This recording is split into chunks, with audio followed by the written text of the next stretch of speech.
पूर्वीच्याच संभाजीनगरच्या एका वर्तमानपत्रातल्या पहिल्या पानावर एक खूप छान अमेरिकेतल्या संशोधनाविषयीचं आर्टिकल आहे.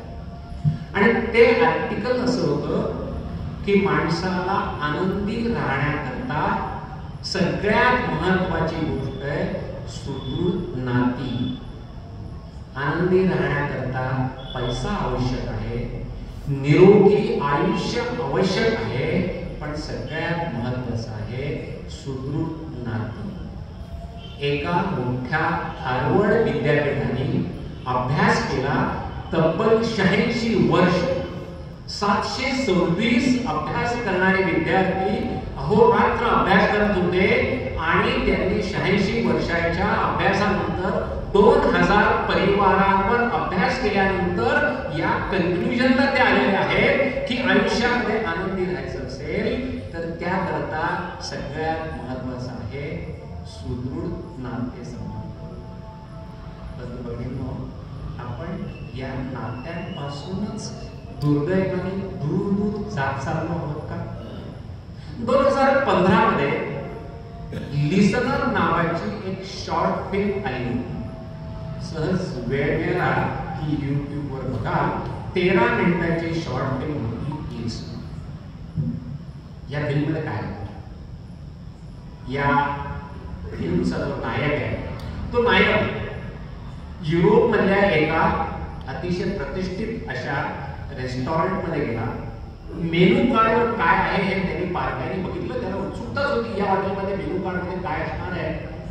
आणि थोड्या वेळाने त्या हॉटेल मधला वेटर त्यांनी ऑर्डर दिलेले पदार्थ आणि सोबत एका सुंदर तरुणीला घेऊन आणि त्यांनी सांगितलं हॅव अ नाईस टाइम. ती तरुणी यांच्या समोर बसली, नायकासमोर बसली. हॅलो काय झालं, एकमेकांना परिचय करून दिला.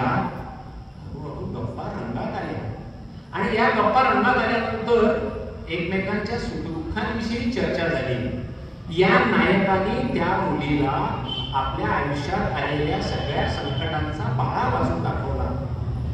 हे सगळं झाल्यानंतर 1 तासाने गप्पा रंगात आलेल्या असताना तो वेटर आला आणि त्यांनी बिल दिलं. हॉटेल मधला तुमचा वेळ संपलेला आहे. दोघांचाही भ्रमनिरास झाला. एक तरुण एका अपरिचित व्यक्तीशी फक्त आणि फक्त संवाद साधण्याकरता त्या रेस्टॉरंट मध्ये आला.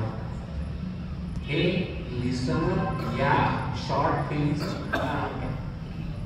त्या डायरेक्टरला विचारले की तुम्हाला याची प्रेरणा कुठून मिळाली. त्यांनी सांगितलं युरोपातल्या एका विद्यापीठाने एक प्रबंध सादर केला आणि त्या प्रबंधाचा विषय होता संवाद हरवलेली कुटुंब.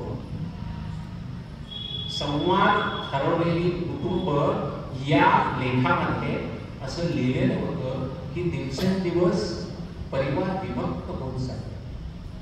एकल कुटुंब पद्धती, विभक्त कुटुंब पद्धती दुर्दैवाने आता भारतामध्ये, महाराष्ट्रामध्ये सुद्धा जॉईंट फॅमिली फारच क्वचित आपल्याला बघायला मिळते. काही वर्षानंतर कदाचित तुम्हाला तुमचा एखादा मित्र भेटेल किंवा तुम्हाला तुमची एखादी सखी भेटेल आणि ती सांगेल आम्ही हल्ली जॉईंट फॅमिलीमध्ये राहतो. जॉईंट फॅमिलीमध्ये कसं काय, आम्ही दोघेही नवरा बायको एकत्रच राहतो. जॉईंट फॅमिलीचं असं विदारक चित्र विदेशामध्ये ऑलरेडी झालेलं आहे.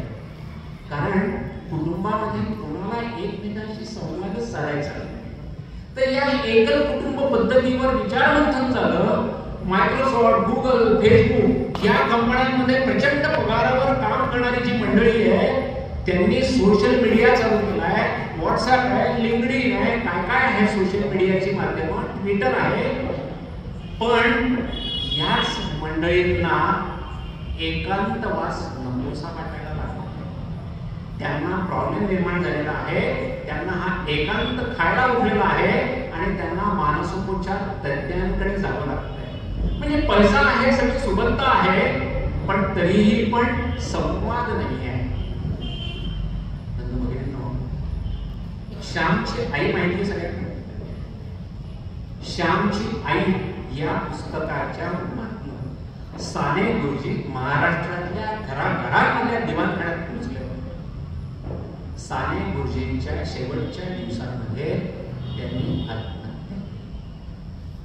स्वामी विज्ञानानंद जिथे स्वतः बाळासाहेब ठाकरे मनशांती केंद्रावर जायचे लोणावळ्याच्या, त्या स्वामी विज्ञानानंदांनी मंत्रालयाच्या 6व्या मजल्यावर उडी देऊन आत्महत्या केली.